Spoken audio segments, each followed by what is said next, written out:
بسم اللہ الرحمن الرحیم۔ شروع اللہ کے نام سے جو بڑا مہربان اور نہایت ہی رحم فرمانے والا ہے۔ دوستوں، آج کی ویڈیو بہت ہی معلوماتی اور عبرت ناک ہونے والی ہے، تو آئیے شروع کرتے ہیں۔ ناظرین، قرآن پاک میں اللہ تعالیٰ نے بہت ہی واضح طور پر ہم مسلمانوں کو موت کی حقیقت سے آگاہ کیا ہوا ہے، اور یہ اٹل بات ہے کہ ہر نفس کو موت کا مزہ چکھنا ہی چکھنا ہے۔ اللہ تعالیٰ نے ہماری موت کا وقت اور جگہ اس دنیا میں آنے سے پہلے ہی مقرر کر رکھی ہے۔ موت کا ڈر و خوف ہر انسان میں موجود ہے، اور چاہتے ہوئے بھی یہ انسان اللہ پاک کے اس حکم سے بچ نہیں پائے گا۔ ناظرین، فرشتوں جیسی پاک ہستی کو بھی آخرکار ایک نہ ایک دن موت کا مزہ چکھنا ہے، تو پھر شیطان اس حقیقت سے کیسے بچ پائے گا؟ موت ایک نہ ایک دن آخرکار شیطان کو بھی اپنے چنگل میں جکڑ ہی لے گی۔ لیکن یہاں سوال یہ ہے کہ کیا شیطان کو بھی اسی تکلیف اور انہی مراحل سے گزرنا ہوگا جس سے موت کے وقت ہر انسان نے گزرنا ہے؟ آج ہم آپ کو اس کی تفصیل بتائیں گے قرآن و حدیث کی روشنی میں۔ ساتھیوں، تمام روئے زمین کے لوگوں کو بہکانے والا اور اللہ تعالیٰ کے احکامات سے ورغلانے والا بدبخت شیطان، آخر اس کو موت کیسے آئے گی اور کس طرح پاک پروردگار کی بارگاہ میں یہ شیطان مردود پیش کیا جائے گا؟ روایات میں آیا ہے کہ جب اللہ تبارک و تعالیٰ نے حضرت آدم علیہ السلام کو تخلیق فرمایا اور یہ اعلان عام کیا کہ روئے زمین پر اللہ پاک اپنے خلیفہ لانے والے ہیں، پھر جب اللہ پاک نے حضرت آدم علیہ السلام کی تخلیق کے بعد تمام فرشتوں کو حضرت آدم علیہ السلام کو سجدہ کرنے کا حکم دیا، ان فرشتوں میں شیطان بھی شامل تھا۔ جب تمام فرشتوں نے اللہ پاک کے حکم سے حضرت آدم علیہ السلام کو سجدہ کیا تو شیطان مردود نے حضرت آدم علیہ السلام کو سجدہ کرنے سے انکار کر دیا۔ شیطان کی اس نافرمانی کی وجہ سے اللہ پاک نے شیطان مردود کو جنت سے اسی وقت باہر نکال دیا۔ پاک پروردگار نے شیطان کی گستاخی پر اسے ہمیشہ کی ذلت اور رسوائی دے دی۔ ساتھیوں، اللہ تعالیٰ تو بدبخت شیطان کا وجود ایک لمحے میں اس کائنات سے ختم فرما دیتے، لیکن اللہ تعالیٰ نے ایسا نہیں کیا۔ دوستوں، اصل میں جب شیطان کو پاک پروردگار نے اپنی جنت سے باہر نکالا تو اس وقت شیطان نے اللہ پاک سے اپنی زندگی کی مہلت کا سوال کیا اور کہا کہ رہتی دنیا تک اس کا وجود ختم نہ کیا جائے اور اسے قیامت تک اس دنیا میں رہنے کی اجازت دے دی جائے، جس پر پاک پروردگار نے شیطان مردود کو جو اس نے عبادت اور ریاضات کی تھی اس کے عوض ایک مقررہ وقت تک مہلت دے دی۔ ساتھیوں، اس بات کا تفصیلی ذکر قرآن پاک کی سورہ حجر میں ہوا ہے، جس میں اللہ تعالیٰ خود شیطان سے مخاطب ہو کر اسے مہلت دیتے ہیں وقت معلوم تک کے لیے۔ اب یہاں سوال یہ پیدا ہوتا ہے کہ وہ وقت معلوم آخر کیا ہے؟ دوستوں، ہم نے روایت سے اس چیز کو معلوم کیا تو پتہ چلا کہ وہ وقت معلوم تب آئے گا جب قیامت کی تمام تر نشانیاں پوری ہو چکی ہوں گی۔ ایک جگہ اور بھی روایت میں آیا ہے کہ تمام مومنین کی وفات جب اس دنیا سے ہو چکی ہوگی اور دنیا میں صرف مشرکین اور منافقین کا راج ہوگا، اور جب حضرت اسرافیل علیہ السلام کو اللہ پاک سور پھونکنے کا حکم دیں گے، پھر جب حضرت اسرافیل علیہ السلام اللہ پاک کے حکم سے سور پھونکنا شروع کریں گے، جب حضرت اسرافیل علیہ السلام پہلا سور پھونکیں گے جس کو نفخہ اللہ بھی کہا جاتا ہے، ساتھیوں اس سور کی آواز نہایت کم ہوگی جسے لوگ کان لگا کر سننے کی کوشش کریں گے۔ پھر یہ آواز اللہ تعالیٰ کے حکم کے مطابق آہستہ آہستہ تیز ہو جائے گی، یہاں تک کہ اس آواز کے خوفناک اور ہولناک ہونے کے باعث لوگوں کے کانوں کے پردے پھٹنے شروع ہو جائیں گے اور ان لوگوں کے نتنوں سے خون ملا پیپ بہنا شروع ہو جائے گا اور تکلیف کی شدت سے لوگ مرنا بھی شروع ہو جائیں گے۔ ساتھیوں، اس دنیا میں موجود تمام انسان، جنات اور جو موجود فرشتے ہوں گے وہ بھی مر جائیں گے۔ ساتھیوں، یہ وہی وقت ہوگا جب لوگوں کو گمراہ کرنے والا، لوگوں کے سکون کو ختم کرنے والا شیطان مردود بھی موت کا ذائقہ چکھے گا۔ ساتھیوں، دنیا کے خاتمے پر ہی اس شیطان مردود کو بھی موت آئے گی۔ اس طرح جب اس کائنات کے تمام لوگ مر جائیں گے تو اس کے 40 سال بعد حضرت اسرافیل علیہ السلام دوبارہ سور پھونکیں گے۔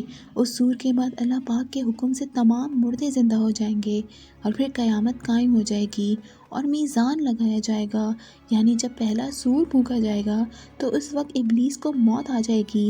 جب دوسرا سور پھونکا جائے گا جس میں 40 سال کے عرصے کا وقفہ ہے، ساتھیوں یہ جو پہلے اور دوسرے سور کے درمیان کا 40 سال کے عرصے کا وقفہ ہے، اس وقفے کے دوران شیطان موت کی نیند سوتا رہے گا۔ 40 سال بعد شیطان کو قیامت کے دن پھر اٹھایا جائے گا۔ پھر شیطان کی روح قبض کرنے کا وقت آئے گا۔ یہاں سوال یہ پیدا ہوتا ہے کہ موت کے وقت شیطان کی روح کو کون قبض کرے گا اور اس کی قبر کہاں بنائی جائے گی؟ ساتھیوں روایت میں ان سوالات سے متعلق آتا ہے کہ حضرت کعب رضی اللہ تعالیٰ عنہ بیان کرتے ہیں کہ جب ہمارے پہلے نبی حضرت آدم علیہ السلام کی موت کا وقت قریب آیا تو حضرت آدم علیہ السلام بہت ہی غمگین ہوئے اور اللہ تبارک و تعالیٰ کی بارگاہ میں حاضر ہوئے اور عرض کرنے لگے کہ اے اللہ، میری موت کی وجہ سے میرے دشمن شیطان مردود کو بہت خوشی ہوگی، کیونکہ میں تو آج مرنے والا ہوں، لیکن شیطان تو قیامت تک زندہ رہے گا۔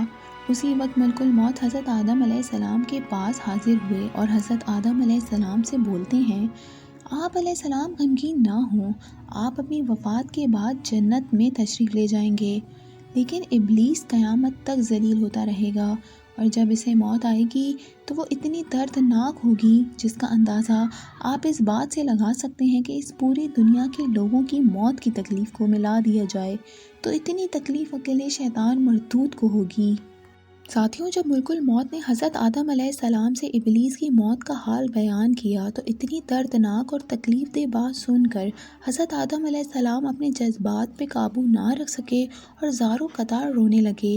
حضرت آدم علیہ السلام کو روتا دیکھ کر لوگوں نے بھی ابلیس کی موت کا تجسس ظاہر کیا، تو حضرت کعب رضی اللہ تعالیٰ نے لوگوں کو ابلیس کی موت کا منظر کچھ اس طرح پیش کیا کہ جب شیطان کی موت کا وقت قریب آئے گا تو اللہ تعالیٰ ملک الموت سے فرمائیں گے کہ جب وہ ابلیس کی روح قبض کرنے جائیں تو شدید غصے سے بھری سخت صورت لے کر جائیں اور ابلیس سے تمام انسان و جنات سے زیادہ سختی سے پیش آئیں۔ ساتھیوں جب ملک الموت ابلیس کے پاس پہنچیں تو اللہ پاک کے حکم کی تعمیل کریں اور ابلیس سے انتہائی سخت انداز سے پیش آئیں۔ شیطان جب ملک الموت کی اتنی سختی اور ہیبت دیکھے گا تو مشرق سے مغرب تک بھاگے گا، لیکن اسے چھپنے کی کوئی جگہ نہیں ملے گی۔ شیطان جس طرف بھی جائے گا ملک الموت اسے وہاں پہلے سے موجود ملیں گے۔